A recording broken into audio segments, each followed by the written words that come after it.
This is Distance from Center. I'm Horton. That is Trent. So Trent, where are you today? You at home? At the lake, pulling around. At the lake. 90 oddly, degrees. so am I. I'm sitting on my dock. It's maybe 75. Boats behind me. Don't have a driver. But last weekend there was a lot of skiing going on. Most interestingly, probably was at the Malibu Open.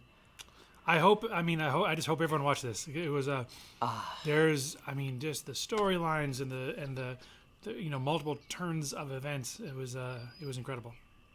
Yeah, it was hard. I was running my tournament up in Sacramento, so I watched bits and pieces of it and kept running in, and people would yell at me, "Hey, come watch." But so starting with women's slalom,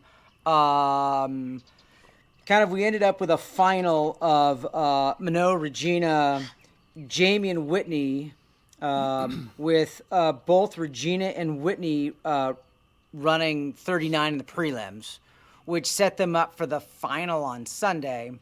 And I think what's kind of amazing about this is when they got to the finals, all four girls went out and beat their way through 39. And to roll back, we hadn't seen Regina ski since she had her ACL surgery. I'd heard weeks ago that she was barely running 32s and 35s. And she shows up and crushes 39. I know. And when you told me that weeks ago, I said she's going to run 39 at Malibu. Yeah. And I was like, yeah. No, that was huge though. It was like, everyone was like, what's Regina going to do? And I think for those of us that know her best, we were zero surprised, and some people were more shocked than others. But I mean there's the first turn of events was Regina is back and she's running 39 weeks after her surgery, and then just for Manon, Jamie Bull, Whitney, and Regina to all run 39 in it was a 4-woman final, and all four ran into 41. I mean that's it's amazing, man. It's amazing because it's never happened. It's not amazing because that's what those four do. They just had never had the opportunity to all do it at the same time, same round. But it was awesome. Well, and it says something about the level of women's slalom skiing in the modern era that when we now have 4 women who can run 39 pretty much at will. We've just never had that field before, I don't think. Yeah. It's maybe not as deep as it used to be, but man, is the high end incredible. Oh, it's tough at the top. So when we get to the sharp end of the stick, both Jamie and Whitney ran 2 at 41 to tie for first, and Whitney pulled it out there in a runoff. Mm-hmm. Which takes us to men's slalom, which was probably a little bit. It was a wacky event.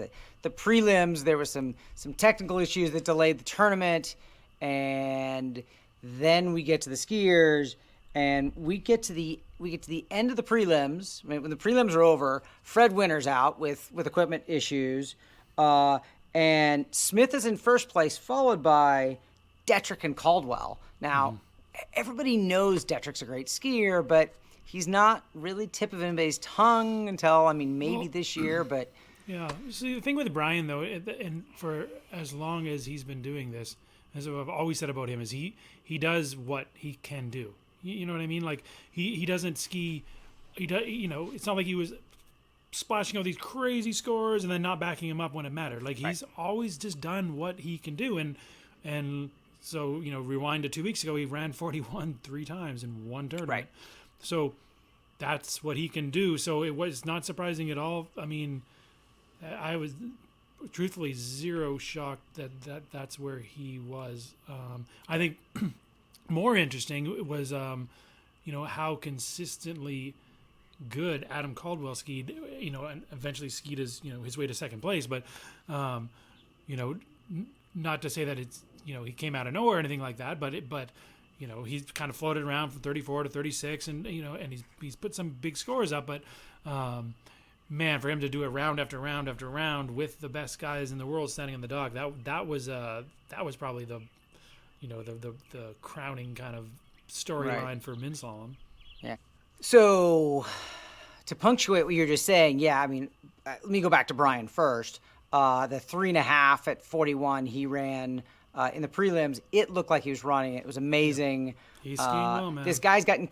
He's skiing this well. guy's been gotten kudos and noticed before, but to me, he's an outsider of the group, right? The group is Asher and DeGasperi and Fred and Nate, and I'm sure I'm missing somebody, but those are the guys you expect to all be at the tip of the spear, and Brian is suddenly in there, and then the whole Caldwell phenomenon is like this. I mean, this guy's in his late 30s. He's he's about the same age as some of those other guys, except, like you said a minute ago, he was skiing 34 a couple years ago. I mean, he's it's not like he's got a bunch of fourths and fifths in pro events. He's like Boom. showed up a couple of Second. times, and now he's second. It was wild. Right? It was really cool. And his skiing doesn't look like anybody else's skiing, right? I mean, you coach for a living. When you watch Caldwell, are you like, what the hell's he doing? Oh, I know what he's doing.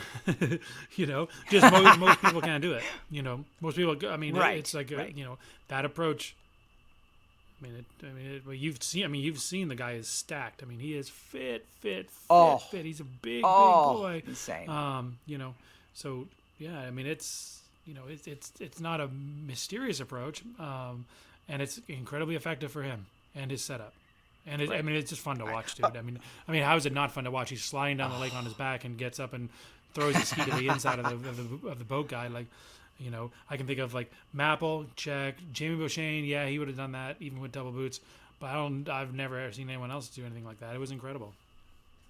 Yeah. So that brings us to a final. So the final is Detrick, Asher, Caldwell, Smith. Detrick does not have a great finals ride. It was raining at this point. It was pretty gnarly. Asher ran 3.5 at 41. Caldwell runs 4 with, as you mentioned, this crazy crash where he gets up off his onside, brings the ski back between the boat guides, and it's astounding. You got to see it online. And then, regardless of how rainy it was, Smith comes through and gets 5 at 41 to take the title. Yep. And it doesn't matter. I'm pretty sure that that body slide deal happened in the semifinals. No. That was to get the full 4 at 41 in the finals. If I'm wrong, I'll get hate mail. It's fine. I'm sure you're wrong. Okay, that's fine. I could be wrong. Yeah, it doesn't matter. Okay, so moving on to jump. Let me just skim over women's jump really quickly. Well, we hadn't seen Jacinta Carroll. Yeah, go ahead. quickly is fine. Yeah, but let's Jacinta Carroll. Like, it's just amazing. Yeah, Like, yeah. You all of a sudden have this girl like jumping mid 190s and just like, whew, she was missed. Yeah, we hadn't seen her in 18 months. We hadn't seen her since COVID, right? And she her high scores in the first round was 189. Her high score in the finals is 186. I may have just inverted those. Yeah, that's correct. So she comes in and pretty much stomps the field. Hannah had a 182 and a 177.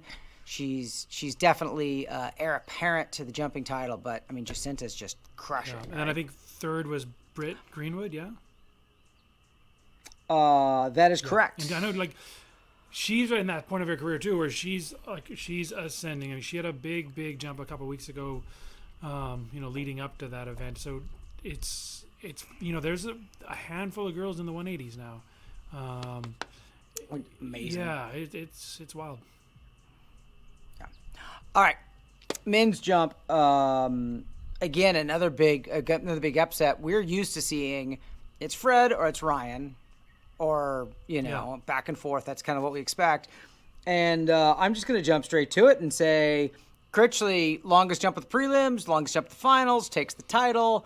Fred takes third behind Igor Morzov. Yeah. And again, it is exactly that. It's like,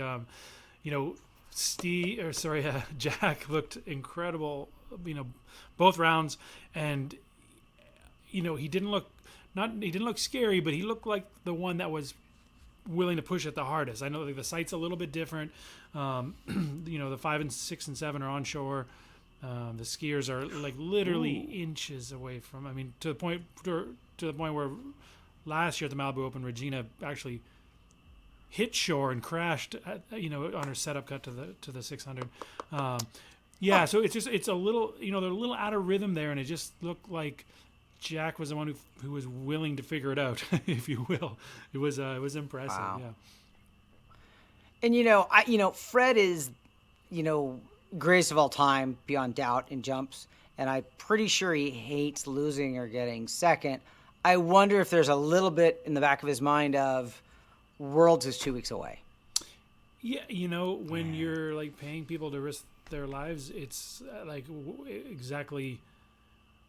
I don't see Freddie having laid up to save himself for Worlds, because you no, said not it, you laid, said it, not you laid said it up. best. He but, hates losing. yeah. So I what the order of operations was, I don't know, but I mean it was what was cool is for Jack to get that win. It wasn't.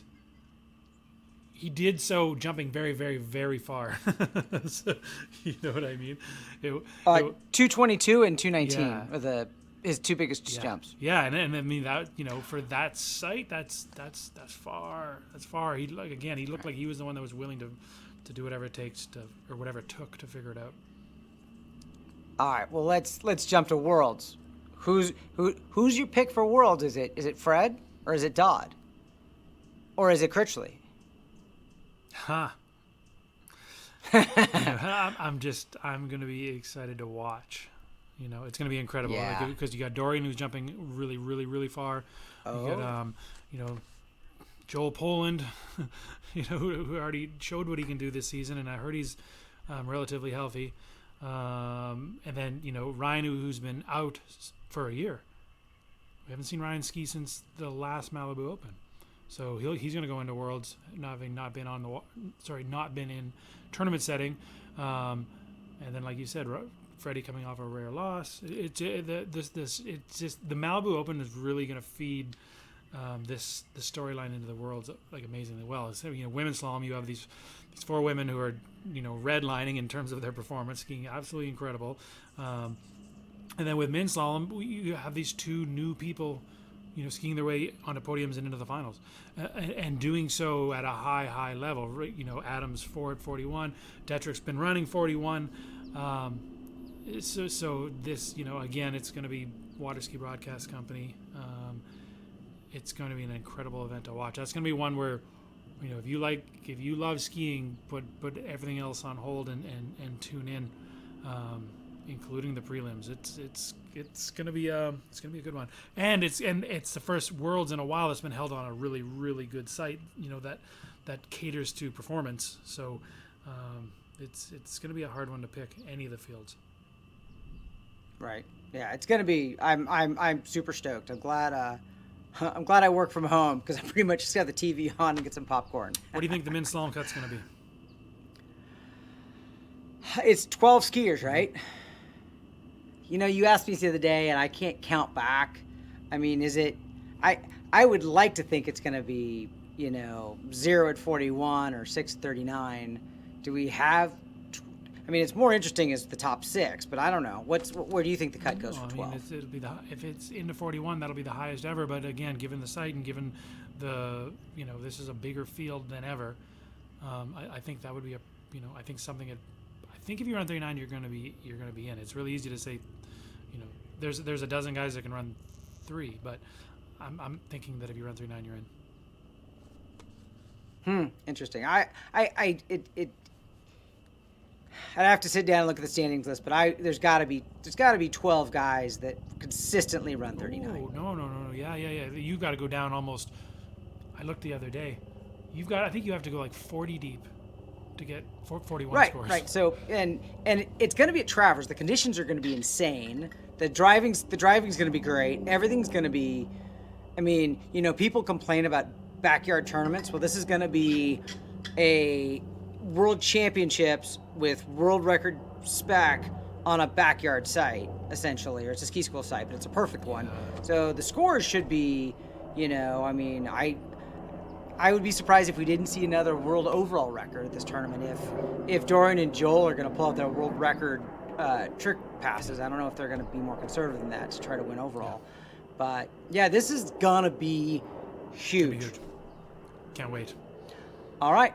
All right, you got anything else? That's it. Looking forward to Worlds. All right, we will talk right after Worlds, and after Worlds we've got Mastercraft Pro and Miami.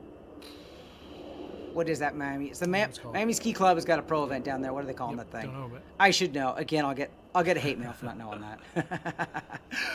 All right, thank you guys. Talk to you.